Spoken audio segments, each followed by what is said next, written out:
the others a bit later.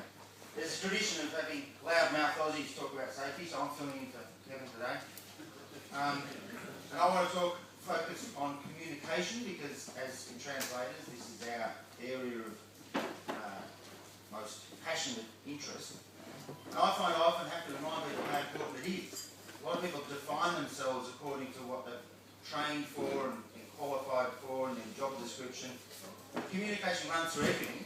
If you imagine a bit of duct tape over the mouth, poke a hole in it with a biro, throw out all the biros, turn off the internet.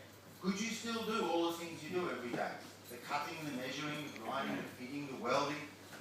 Communication enables you to do these things. You still have to be able to interpret drawings, instructions, emails, explain them to others, give instructions, take instructions, ask questions when you don't understand the instructions, report on your results, show where you stuffed up and come up with elaborate arguments as to what's probably someone else's fault. Day-to-day work tasks. And all of these require a native level ability to produce and process sentences.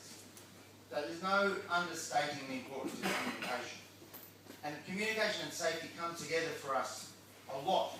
Because on a job like this, the first thing we do is the inductions and the manuals and the training. And sometimes it's the only thing we do. And we have to do it a lot. However many Japanese there are, that's how many times we have to listen to the induction. So we get a head full of this stuff.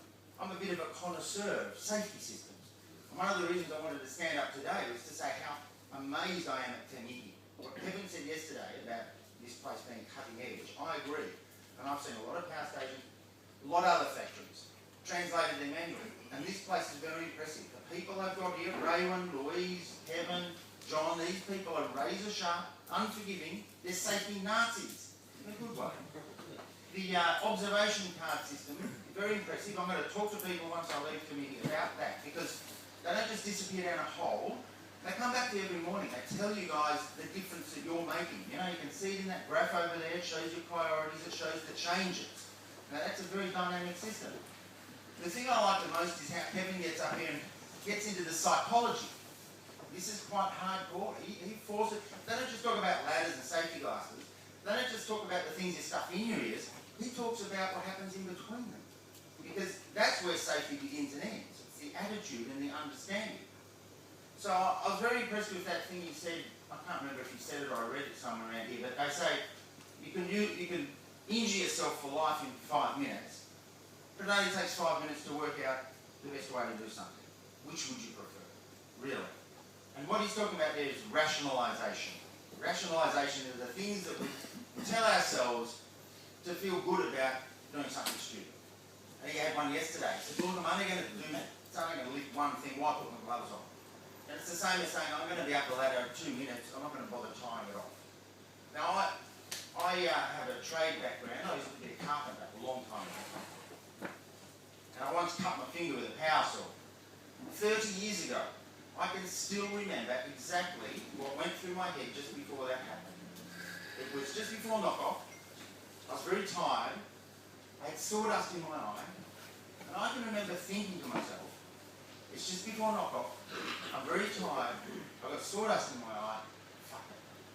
I'll just rip these last 2 boards and then I'll go and take care of it. Of course, the saw kicked back, tore the end of my finger open. Could have been a lot worse. But that's a rationalisation. Now, let's get back to communication, because we see a lot of these in communication. You'll be communicating with someone and you'll look at the person you're talking to and ask yourself, does he really understand me? Well, he's not even smiling. I'm going to go with that. That's not really testable. Other times, you'll be listening to someone explain something to you in a group of people and you won't understand.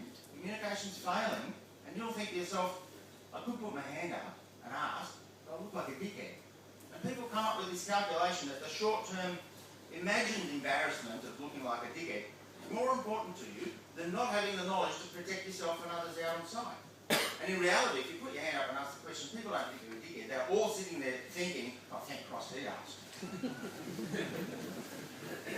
So these are the sorts of rationalisations. But I want to talk about one in particular that we always get with the Japanese. Okay? And this is where we say, you've got these Japanese guys who have no interpreter. How are you managing this? Because we always turn up halfway through the door.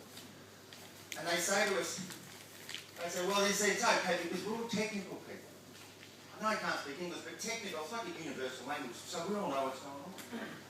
I've heard this many times, and it is such a crop. It is so, I'm going to blow this out of the water, up on the beach, you and your girlfriend can go down there and poke it with a stick, alright? I've got a story to tell you. I met this trainer in New South Wales, and he told me this story. He said he had a group of Japanese about this big, science induction in a power station, no interpreter. This is why he was telling me. I was up there doing some training with him.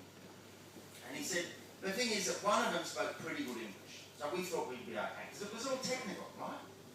So half a day to do this induction. They're all listening, and the English speakers, you know, battling away. And then he holds their hand through the test, and they sign their cards, great. They all go out, have a smoke. But the English speaker came back and he said, look, I've just got one question. When you said we shouldn't evacuate until the siren goes off, do you mean on? Now, there's nothing technical about on and off and knowing the difference, right? He just wasn't a native speaker, and he'd never heard the expression to go off, you know, like a siren or an alarm clock or a rocket or your girlfriend. Okay, all these things would confuse him. How many other mistakes like that did he make that morning that he wasn't aware of? Now, I know common sense would kick in if there was an evacuation and they'd go leave the building with everyone else. But that's not the point. It's the gradual accumulation and combination of little mistakes and misunderstandings like that that would inevitably lead to delay, extra cost, or an unsafe condition. Now, delay and cost, we've got any amount of money and time, but we want zero accidents. Yeah? So, I'm not just here to criticise, I'm here to help. So here's a tip, here's a rough rule of thumb to understand whether or not communication is taking place. Have a conversation with someone. Talk about anything, work, family, whatever, and then ask yourself, could I do my job with his English? Could I turn up every day and do all the things that get me paid, that get me respect, could I do them on time, cost effectively and safely, while only be able to produce the sentences that this guy can produce?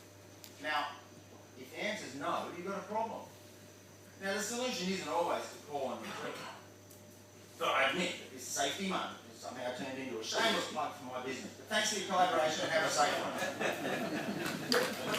one.